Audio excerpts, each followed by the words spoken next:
Salut tout le monde, on se retrouve aujourd'hui du coup pour un retour de course. Donc oui, encore un retour de course sur ma chaîne, mais cette fois-ci il est différent. Pourquoi? Parce que je me suis tout simplement fixé un budget pour cette semaine. Donc c'est un budget de 50 € en comprenant tous les repas pour 2 personnes. J'utilise de toute façon et tous les jours dans mon quotidien la technique du batch cooking. Donc ça veut dire que je ne fais aucun gaspillage alimentaire, enfin aucun. J'en fais presque pas du moins.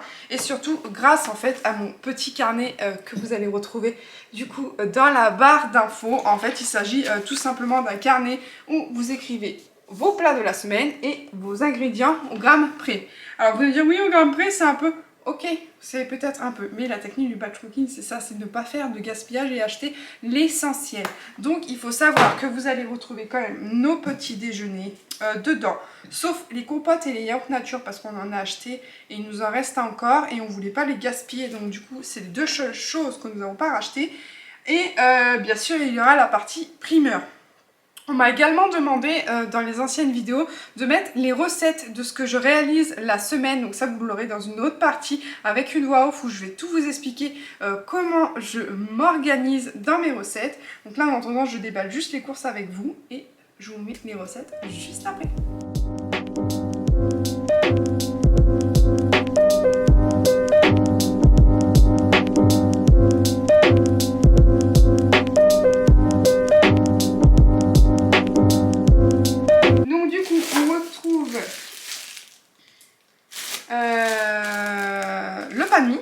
Donc comme d'habitude, moi je prends toujours les grandes tranches de céréales. Donc ça c'est pour le petit déjeuner. Ça c'est le poulet donc pour le repas de midi. Là j'ai oublié de vous dire, la feuille de mes menus, je vais vous la glisser en photo, en insert. Donc par exemple à midi c'est riz au poulet à la mexicaine. Donc aujourd'hui nous sommes lundi, donc ça sera pour 2 repas. Ensuite j'ai pris des lardons de volaille, des gnocchis, des masses d'âme, parce qu'on va se faire en fait un Mac Baguette maison, parce que je vous cache pas, quand on a vu le prix du Mac Baguette à McDo, on s'est dit on va se le faire. Blanc de poulet, des biscuits gerblés, donc ça c'est une boîte de dépannage que je garde au cas où si je fais pas les pancakes de monsieur, au moins on a ça. Boîte de mouchoirs, donc ça voilà, ça c'est pas de l'alimentaire, mais il est quand même dans le budget pour ça. Du lait, comme ceci. Donc normalement je voulais passer au lait d'amande, mais là il n'y en avait plus et j'en avais besoin. Et puis dans les pâtisseries, je vous cache pas, mettre du lait d'amande, je le digère en fait. Donc c'est pas grave si je mets du lait d'amande. Si je mets du lait de vache dans la pâtisserie, je le digère et je voyais pas l'intérêt de mettre du lait d'amande. Donc voilà, du basilic comme ceci. Là les nouilles.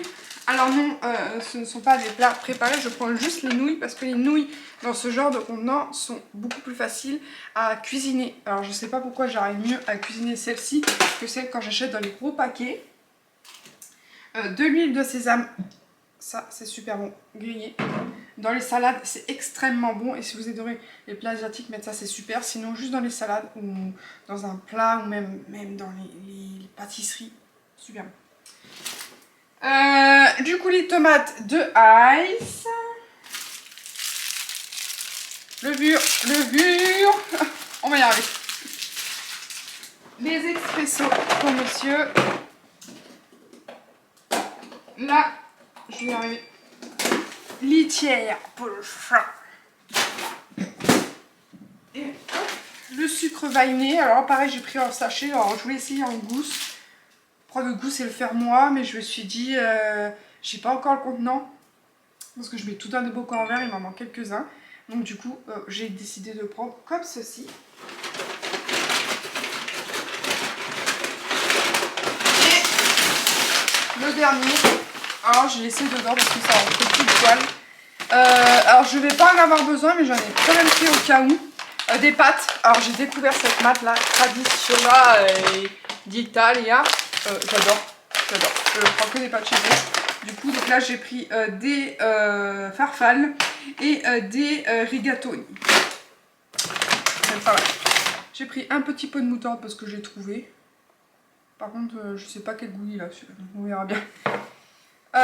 2 boîtes de sardines, ça pareil, c'est pour une recette, c'est quelque chose de super simple, vous allez voir, des bouillons de bœuf et le lait de soja de monsieur. Et du coup, pour ce qui est du primeur, j'ai pris une salade, donc un mélange de salade comme d'habitude, une courgette, 2 poireaux, des petites carottes, donc là j'en ai pris 3. Là j'ai pris un petit peu de clémentine, j'en ai pas pris beaucoup parce que c'est pas encore tout à fait la saison, des pommes de terre, des poires et également un avocat. Donc comme je vous disais tout à l'heure, le mieux c'est de prendre vraiment la quantité que vous avez besoin, comme ça les budgets sont respectés. Je sais qu'en tout cas entre les courses que j'ai faites ce matin et du coup le primeur, j'en ai à peu près pour 52 € donc pour la semaine, donc le budget est respecté. Et donc du coup voilà, maintenant on va se retrouver pour les recettes. C'est parti! On se retrouve du coup pour la recette de riz au poulet à la mexicaine. Pour ça, il vous faudra 400 g d'aiguillettes de poulet, 400 cl de sauce tomate, un oignon jaune, un poivron rouge, quelques épices, donc en l'occurrence moi c'est du cumin, paprika et piment de Cayenne, ou sinon vous achetez un mélange mexicain en grande surface, et 300 g de riz. Vous allez commencer par épiner le poivron, le couper en lamelles, vous allez faire de même avec l'oignon, et ensuite vous enlevez le nerf principal des aiguillettes de poulet. Une fois que vos ingrédients sont prêts, vous mettez tout de côté, vous mettez dans votre cocotte ou votre coquillot un filet d'huile, vous faites revenir à côté les oignons pour réaliser votre riz pilaf. Attention, que le riz ne brûle pas, il faut qu'il soit translucide pour ajouter l'eau. Vous faites revenir également les oignons dans le coquillot. Ensuite, les aiguillettes que j'ai versées une à une pour pas qu'elles brûlent. Hop, je touille, toujours en faisant attention au riz qu'il ne brûle pas à côté. Une fois que le riz est bien doré, je rajoute de l'eau juste à recouvrir et je rajoute quelques épices dans le coquillot. Je sers également la sauce tomate, ensuite vous placez du riz dans une assiette avec les aiguillettes et les poivrons et c'est prêt! Maintenant passons à la pizza mozzarella roquette. Donc je réalise ma pâte maison. Donc il vous faut 265 g de farine, 170 ml d'eau tiède, du sel, de l'huile, un sachet de levure. Vous versez tous les ingrédients dans votre saladier. Moi en l'occurrence, dans un premier temps je mélange avec une fourchette. Donc là, être bien précis dans les mesures, sinon la pâte va coller. Donc voilà, je mélange d'abord avec une fourchette pour avoir une belle boule qui se forme dans un premier temps. Je continue ensuite avec les mains. Je forme une boule dans mon saladier. Le saladier, je le place au four pour qu'il soit à une température ambiante afin que la levure lève ma pâte. Maintenant, on va s'attaquer à la sauce. Donc la sauce, je mets à peu près 250 ml de sauce tomate, un oignon, là en l'occurrence avec un oignon rouge que je vais émincer et faire revenir à la poêle. Bien sûr, l'émincer en petits dés, c'est toujours plus agréable. Et puis si vous aimez plus gros, vous pouvez très bien le laisser plus gros aussi pour votre sauce tomate.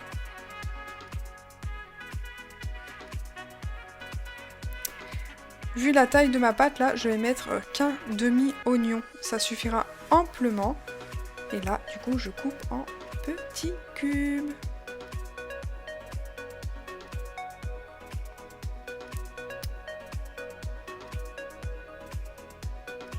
Je y jette mes oignons que je fais légèrement dorer avant de mettre ma sauce tomate. Je rajoute ma sauce tomate une fois que les oignons sont cuits.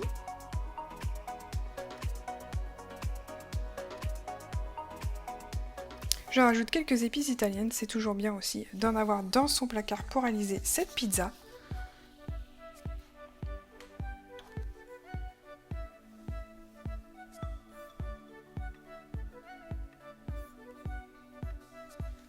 On touille, on touille, on touille. Et voilà, maintenant je rajoute la sauce que je vais laisser revenir pour que l'eau s'évapore un petit peu. Alors oui, la poêle était très très chaude, du coup la sauce tomate sautait dans tous les seins, donc faites attention. Je baisse également le feu, je mets sur un petit feu, donc là j'ai mis sur 4 sur ma plaque de cuisson. Et je laisse revenir un petit peu. Une fois ça, j'ai sorti la mozza et je suis allée chercher le jambon cru. Donc mozzarella, moi je prends les de bufflone en général. Je la coupe en lamelles, pas trop grosse. Donc une mozzarella pour 2 parts de pizza. En l'occurrence, nous une part de pizza c'est un quart de pizza. Hop, je regarde juste si elles sont bien toutes détachées et ensuite je vais les placer dans une assiette, comme ça elles vont rendre l'eau. Alors moi je ne chauffe pas la mozzarella, je la mets pas directement sur la pizza, vous allez le voir. Parce que là en fait il s'agit d'une pizza fraîche, comme j'appelle ça. Donc là je récupère ma plaque de four. Voilà, ma pâte à pizza est bien montée. Du papier de cuisson sur le plan de travail. Je vais y mettre un peu de farine. Attention avec la farine, si vous mettez beaucoup trop de farine dans vos recettes, cela modifie la consistance de la pâte. Donc ne vous faites pas avoir. Je vais y étaler ma pâte à pizza. Et ensuite, je vais l'aplatir. Donc normalement une pizza c'est rond, mais moi en l'occurrence je la fais carré. Comme ça au moins je perds moins de pizza. De pâte à pizza. Une fois ça fait, je vais pouvoir déposer la sauce tomate et les oignons que je vais étaler sans forcément laisser de bord. Donc, vous voyez, vous avez l'impression qu'il n'y a pas assez, mais ça suffit amplement.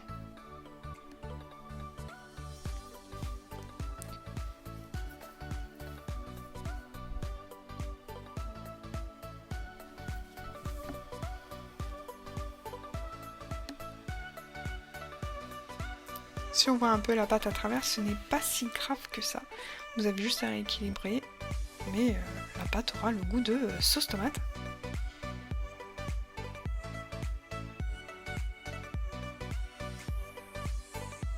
Une fois que la sauce est bien étalée, je vais lancer le programme sur mon four. Donc c'est un programme déjà pré-rempli, donc je peux le garder. Des fois je le modifie aussi, ça m'arrive.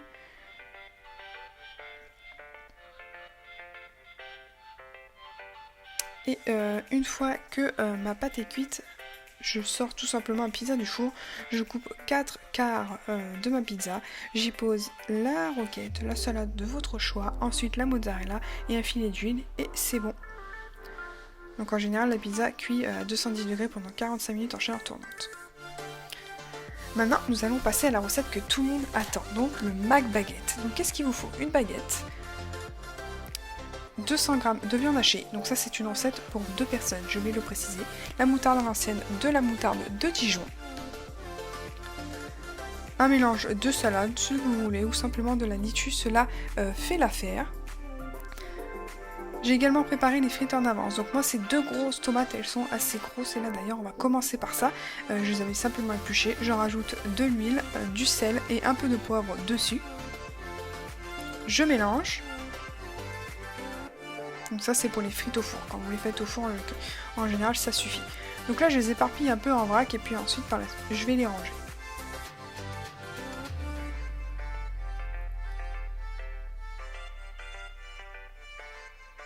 Il y a à peu près 400 g de frites pour 2, ça suffit largement, surtout avec le McBaguette qu'on va réaliser juste à côté.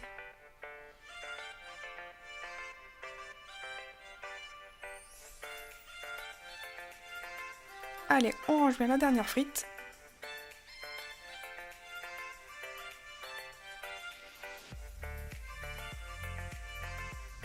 Hop, tout aligné correctement. Et je vais enfourner ça à 210 degrés en chaleur tournante. Et je vais surveiller. Donc je laisse quand même 20 bonnes minutes au four, mais je surveille au fur et à mesure. Je vais quand même rajouter du paprika dessus pour changer le goût. Vous pouvez également mettre des herbes de Provence, du piment, tout ce que vous voulez dessus. Cela modifie un peu le goût et c'est plutôt agréable. Une fois ça fini, je commence un peu à débarrasser mon plan de travail pour passer ensuite du coup au McBaguette.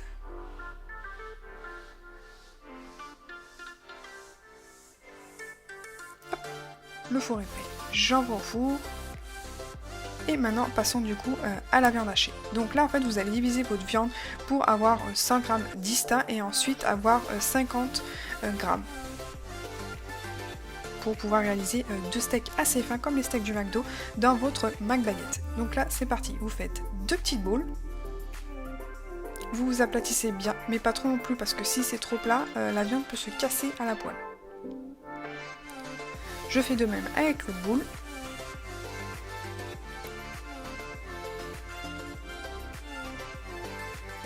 Et là je recommence avec les 5 g qui me restent.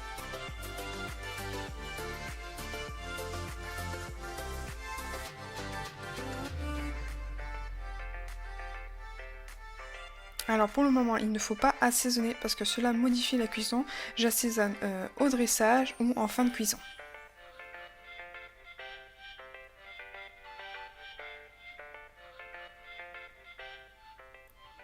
Hop, une fois mon plan de travail débarrassé, je vais pouvoir m'équiper de ma poêle.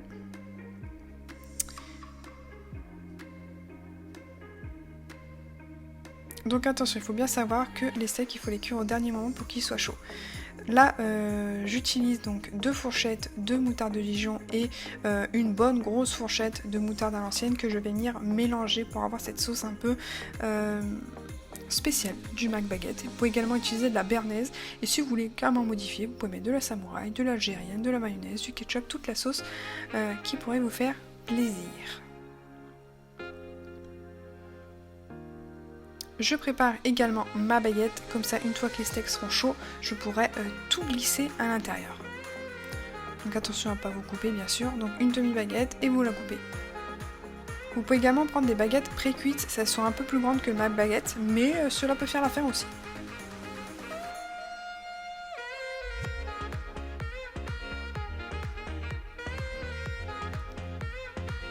Allez, c'est parti, maintenant on va lancer la cuisson des steaks. Donc en l'occurrence, nous c'est 2 steaks saignants et 2 steaks bleus.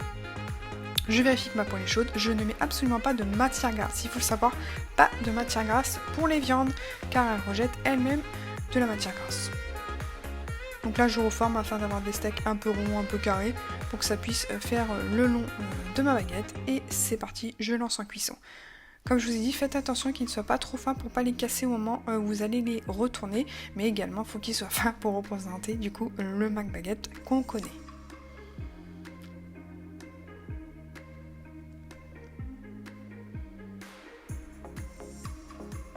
Donc là j'étale la sauce à la moutarde qu'on a fait précédemment, donc sur la partie basse du McBaguette.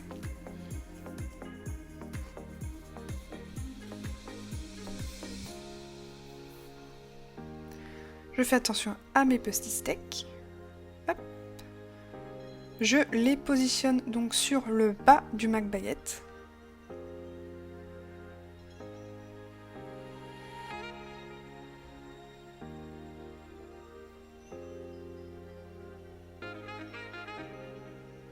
Je rajoute ma salade.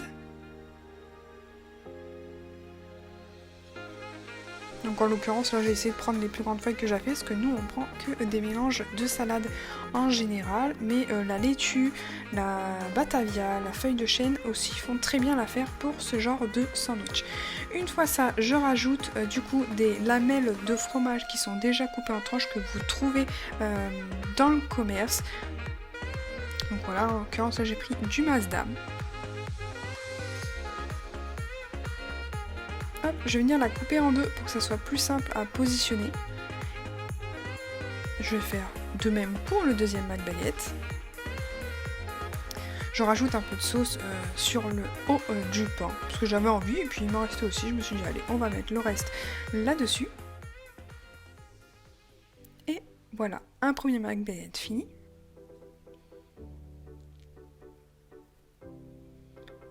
Hop. Et pour finir, voilà, le fond du pot sur le deuxième couvercle du sandwich. Donc une fois que les frites sont cuites, je peux voir les servir. Donc simplement une petite assiette, moi c'est rentré, une petite assiette.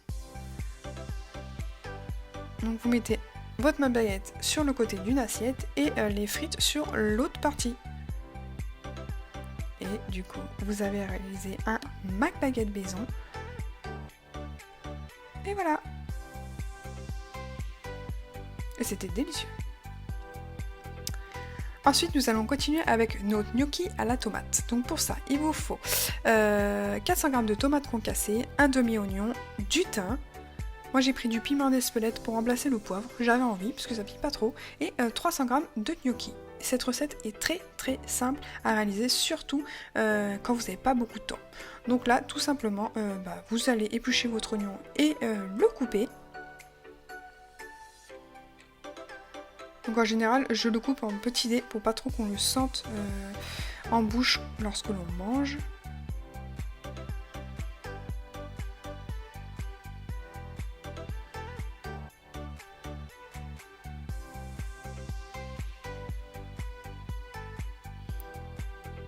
Une fois les oignons coupés, je suis venue ajouter 2 gousses d'ail. Je me suis dit tiens, on va rajouter de l'ail. Donc là pareil, vous épluchez l'ail, vous le coupez en deux, vous le dégermez. Il faut bien le dégermer car cela modifie la recette si vous laissez le germe. Et pareil, moi en l'occurrence, je le passe dans mon presse-ail, vous allez le voir par la suite lors de la cuisson.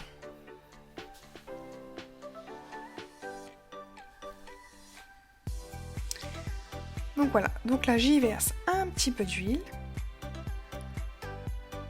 mon petit presse-ail. Cet ustensile est juste magique en 2-2, au moins votre presse-ail est pressé.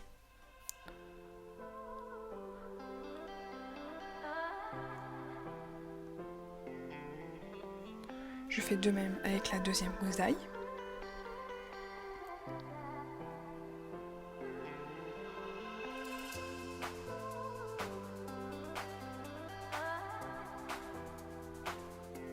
Et j'y ajoute l'oignon. Donc pareil, là je fais revenir mes oignons et mon ail. Une fois qu'ils sont cuits, je vais pouvoir rajouter le reste. Il faut bien mélanger pour pas que ça brûle. En général, je mets sur un feu vif, donc sur ma plaque de cuisson, ça sera un feu à 7. En attendant, je vais faire cuire les gnocchis. Donc rien de plus simple, vous mettez de l'eau. Vous mettez du sel aussi, vous attendez que l'eau monte en ébullition, vous rajoutez votre gnocchi et vous laissez pendant 3 minutes. Alors sur le paquet il y a écrit 4 minutes, mais moi j'enlève 1 minute puisqu'elles vont recuire une fois que vous allez les positionner dans votre poêle avec la sauce.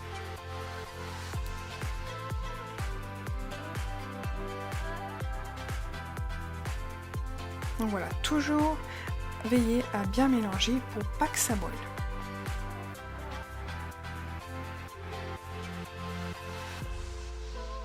J'y rajoute la sauce tomate. En l'occurrence, j'arrivais pas à ouvrir le pot. Alors, du coup, j'ai fait un peu une soupape pour pouvoir ouvrir le pot correctement.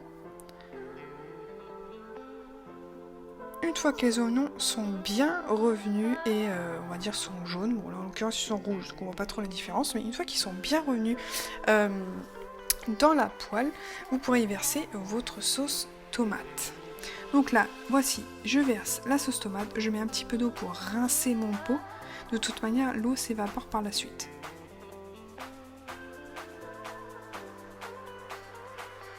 Hop, je mélange bien avec les oignons et l'ail que j'ai fait revenir juste avant. Et surtout, ne changez pas de poêle, comme ça vous ne perdez pas les sucs de l'oignon. Je rajoute mon thym, mon piment d'Espelette.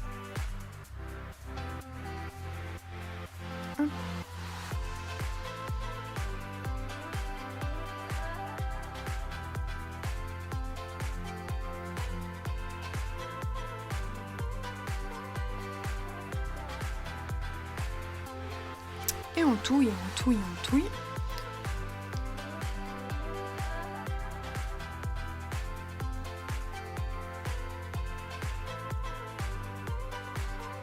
Là, je rajoute un peu de thym parce que je trouvais qu'il en manquait pour la quantité de sauce.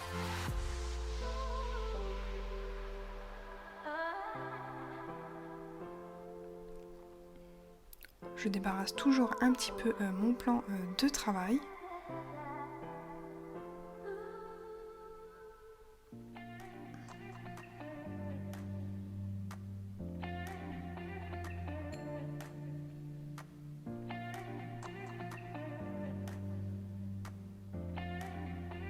J'ai rajouté un peu de sucre roux, tout simplement pour ajouter un peu de douceur et enlever l'acidité de la tomate.